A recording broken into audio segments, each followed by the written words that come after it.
anyone, and then you can get me off with this. I was in hog heaven when I got the Jack Paar job because I stayed for the tapings. I was the kid on the writing staff. Everybody went home, and I stuck around, and I watched the show again that night, and I was just so.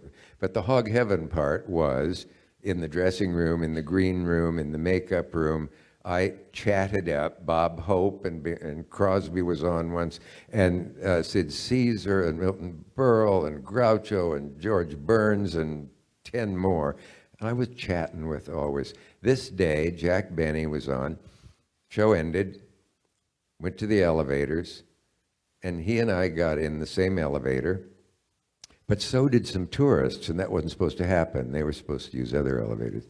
So we're in the elevator. It's nice to have an audience whose age will allow them to appreciate the references and what I'm about to say. Before we left the 7th floor, wouldn't you know, somebody had said, are you really, really cheap?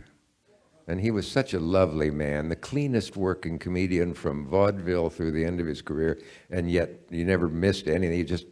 He had it all, of course. And the only man I can think of in the business that nobody could think of anything bad to say about. Everybody liked him. He was no Danny Kaye. I don't know what made me say that. Actually, Danny Kaye loved me. I had him on the show, but a lot of people did not. Anyway, so that spoils my story, so I'll just pretend I didn't say that. So we're in the elevator. 7th floor. Are you really cheap? 6th floor. Can you really play the violin? And it's such a nice man. He would, kind of.